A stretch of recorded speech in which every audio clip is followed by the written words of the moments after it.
Good afternoon, my name is Kristoff, I'm from Aqubix. Aqubix is a company that focuses on automating the operational side of compliance. What I mean is the manual side, what usually is done manually by a team of human beings in the purpose of staying in compliance with the regulation itself. And we focus on two areas of expertise, GDPR, automation of the operational side and ensuring that you stay compliant with the regulation beyond the 25th of May. And today's topic is on KYC, the same aspect of automating what is usually done manually from an AML CDD perspective. Today's topic is, I'm pretty sure you all know of it, it's KYC, it's knowing your customer, knowing your client. It's theoretically a simple process. You have a client, it could be an individual, a corporation, and you're onboarding them for some purpose. It could be a client, it could be a supplier, onboarding of affiliates, operators. Everyone does some sort of KYC on starting relationships. And this process, as we all know, in fact, most of us are here for this purpose, is costly. I mean, the process is very simple in theory. We ask for documentation, we have the source of funds, source of wealth, we check on PEP, sanctions, adverse media. And this onboarding process, as we know, is a complex process. It costs us money. It costs us money from the aspect of fines, it costs us money from the aspect of keeping up with the regulations. In fact, most of you, if not all, are addressing this issue. In fact, most of the companies showcasing in this conference are focusing and creating technologies to assist companies and institutions in making this process faster, simpler, less risk. There are applications out there that can onboard a customer in retail in less than 7 minutes. And over here, we are finding technologies that are increasing by the day. In fact, we have a panel later on how to choose the right Regtech company. Companies that focus on biometrics, automation of APIs via data, and so on and so forth.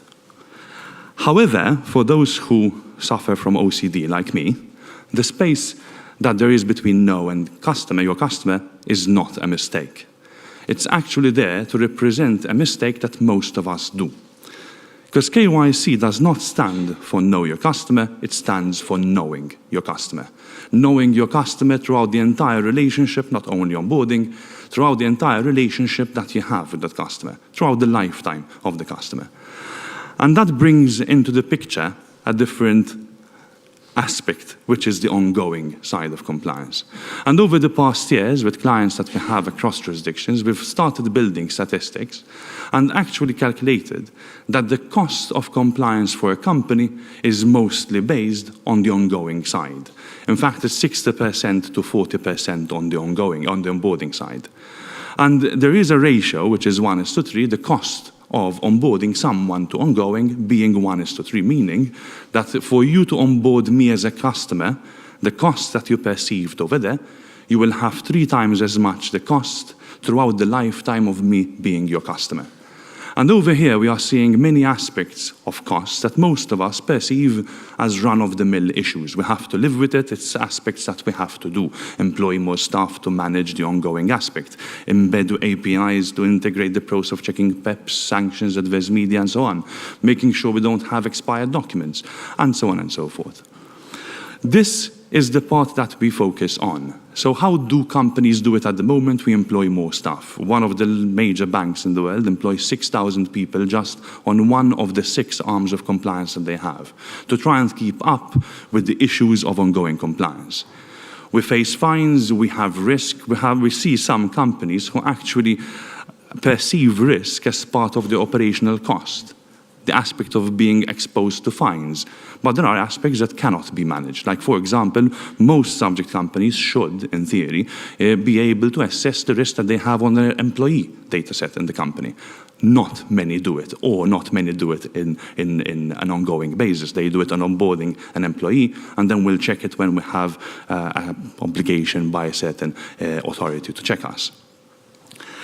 Even worse about the structure is that since most of institutions are focusing on fixing the onboarding, adopting technologies, apps to onboard faster, to onboard subjects with less cost, is causing a bigger issue in the ongoing because you're just funneling through faster applications in a faster way without fixing the back office.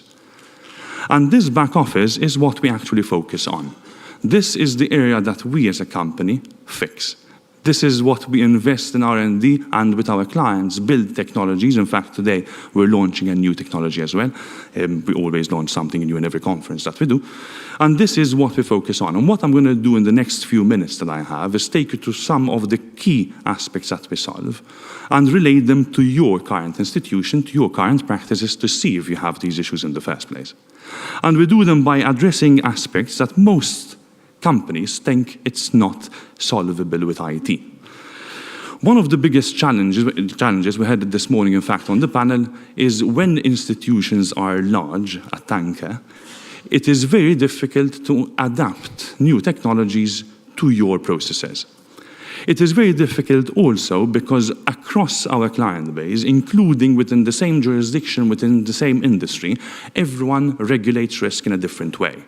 Everyone asks for different documentation, everyone asks for different questions and questionnaires, and it's normal because everyone perceives risk based on many factors that are internal to the process of the company. So even for the same paragraph in the regulation dictated by the FCA, companies perceive it differently because there is reputational risk. There is risk perceived with an internal service, internal decisions as companies themselves. What we've done over here is created a system that allows companies to tweak the regulatory process in its entirety, not only at company level, but at service level. Micromanaging the entire workflow, risk, fields, data sets, what is alerted, how you perceive risk on each and every data set that you service across the company. In fact, we're showing this in the 5-minute demo later on this afternoon. This technology is also allowing companies, the tankers that we referred to this morning, to be able to keep all their legacy systems in place and have a system like this overlaying everything else to be able to modify details, regulation changes, perceived risk. One of the largest hassles that we had over the past 2 years, when Panama Papers were released on the 1st of January 2016, on the 2nd, all compliance officers were called in from their leave to assess the risk that we are perceiving as a company. Check all our databases, see how many companies we have in Panama, blah, blah, blah, blah, blah. Something like this allows instant tweaking of regulations across all the services. Another big challenge that I think most of you and us and everyone has is the ability to identify the uniqueness of human beings. Finding a corporate structure is very simple. It's the common C number, TIN number, VAT number, etc. However, as you know, human beings can have multiple identities, multiple passports, ID documents with different details on them before marriage, after marriage. It's very difficult to identify the commonality of human beings across the entire services of an institution, like a bank, retail, wealth management, corporations, investments.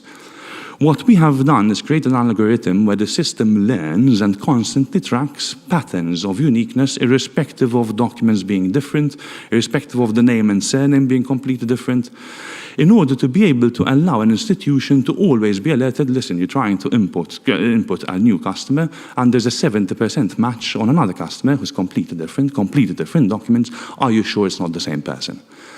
And this has huge benefits from a cost perspective of ongoing. If I had to start from the right-hand side, the system has what we call a relationship organogram, which with the uniqueness of records allows institutions to see the actual risk exposure that they have on a subject across all the services of the bank. Showing me, listen, why is Kristoff in retail banking low risk, but in wealth management as a UBO behind the structure, he's high risk. Why should we even be servicing Kristoff in retail banking? That is something that usually is exposing reputational damage. So with the uniqueness of records, it instantly allows you, Regtech in general, to be able to perceive the actual risk that you have on subjects across all the services in real time. One main advantage in the middle, you're seeing a document over there, is the ability to reduce the hassle for existing customers to have to provide all the details again. Because once you have a customer in a system, then the system has all the documents, the required risk, the association of it in its entirety, reducing the number of documents you should own on a subject, removing also the risk of having one document for Kristoff under retail, which is expired, but in wealth management they updated it. That is instantly a risk of a fine. And most interestingly, on the left-hand side is a feature that no human being, no amount of teams of humans in process can actually identify. A system where constantly it extracts the photos of all ID documents of all your entities across all jurisdictions and alerts you with suspicious profiles. For example, listen, you have an application with the same person in the photo, biometrically the same, however, there are different application details, or else the same application details with a different person in the photo biometrically. Instantly picking up mistakes done internally and cleansing data from legacy systems when importing to it. Another aspect is the real-time risk. And risk, at the moment, companies manage on a review basis. So the management of risk happens, so my review policy is if I have a UBO who's high risk, or a director, to keep the term simple, a director who's high risk, I review him once every month. If he's green, it's automatically once every year. However, the gap between your review and the next one, the risk relies all on the company. Because if something goes wrong, you're still servicing her and they are sanctioned, or they are pepperlet or something of this sort, transaction anomaly, the risk is all on the company. So what we've done over here is actually built a system that calculates risk every 10 seconds on all the subjects in real time, allowing a company to have the peace of mind that whatever subject you have in your database, you have no risk. You're practically alerted on the day, in the instant, that something has to be actioned. And this gets into many more things, but I don't have the time for it, including eliminating human bias in assessing risk, because the system automatically calculates risk. We have some clients who, for the low risk, the level 1 of compliance, if they are green, they automated the entire process, including opening the actual account, without having a manual input from a human being. The system also automates then, because you can configure the entire aspect of your system across services, it automates the aspect of cross-jurisdictional risk. We have companies, we have clients who service the same service, but to clients in different organizations, whereby they have to abide by the regulation of the customer in Norway and in UK, which becomes an impossible task to manage manually. But with systems like these, it allows you to be able to automate it.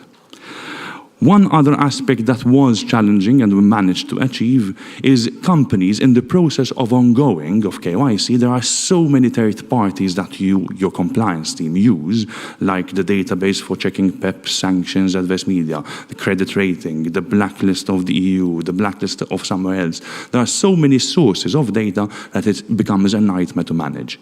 So what we've done is allowed a centralized solution to be able to pick up all the data, and not only that, with workflows allowing the customer to also decide in real time what actions to do following something being alerted. So rather than telling the human being, the compliance officer, listen, you have a PEP alert, the system can be tweaked without any coding, by the actual company of what happens next.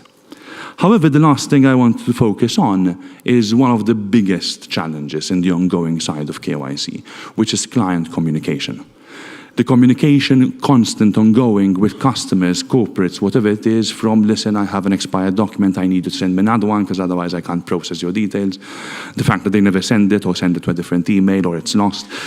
What we've done over here is tackled the problem by embedding a communication system with clients, allowing you to instantly and automatically allow clients to be able to upload documents, to fill in questionnaires. Questionnaires, for example, is something that all of us do, even when onboarding suppliers, to assess the risk on the company we're onboarding. And this is the company profile, the KYC, the source of funds, source of wealth. And questionnaires are one of the biggest pains in this industry. We create them to assess our risk. They are usually manual, unless we have a digital system. And when a customer fills it in for us, we have to manually assess the answers and tick what is risky and not. What we've done over here is created and allowed customers to be able to associate risk with answers in questionnaires. So in real time, when customers are filling it in for you, wherever they are in the world, the system is calculating risk and adapting the questionnaire based on the risk being perceived. A system that allows you to also be able to upload documents to answer all the details in real time. In fact, we took it a step further and tackled client communication embedded in the system for face-to-face requirement. As you know, face-to-face is a huge issue for regulators. Unless you met the subject face-to-face, you have to go through extra costs of EDD. The system has a fully inbuilt interview system with no third parties plugged in, so it's all within the control of the institution. With two-factor authentication, all the security is in place. The nice thing about it is that the system records in a tamper-proof audit all the past recordings you had with clients. And that is very beneficial because regulators in certain jurisdictions are starting to accept this as a replacement to the need to have to meet someone face-to-face, which adds a lot of value. It also has biometric face recognition for verification processes throughout the interview. The last 5 minutes that I want to do is launching a new module. As I said, we always launch new features in conferences, and this has come as a major request from all our clients. One of the biggest challenges everyone has in assessing the KYC, the knowing your client, is on corporate structures. As you know, corporate structures have many entities behind them. There could be trusts, foundations, the number of people you have to interview, do face-to-face. Assessment forms, it's enormous. And it's a task that consumes most of the time of our clients. So what we've done is actually created a system called COT, which is the Corporate Onboarding Tool. I'm going to switch to that.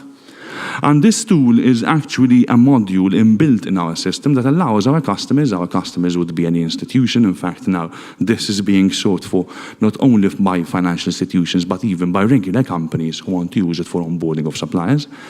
It allows a company to be able to say, listen, dear customer, hopefully you'll be our customer soon. Instead of me asking you all the aspects, sorry, 1 second. Instead of asking the customer to fill on all the manual forms, send all the details by email, send all the applications, the face-to-face verification, everything comes in disparate emails that your team has to collect, and actually work on. Instead of that, the system allows to give them access to a secured system, allowing them to be able to create their hierarchy, and allowing to say, listen, under this company, I have another entity over here called a director. The nice thing about this is that the data, the perception of requirements of documents, the perception of whatever is needed is embedded in real time with the configuration engine that I showed you before. So the institutions are controlling everything from a regulator perspective, are controlling everything from requirements of documents. The system adapts the requirements of documents, questionnaires, and fields that you have to fill in real time based on the risk that it already knows, without showing the customer, obviously, that you need from them. So, for example, if in your system you said, listen, for a UBO who's high risk, I also want a bank reference and a personal reference.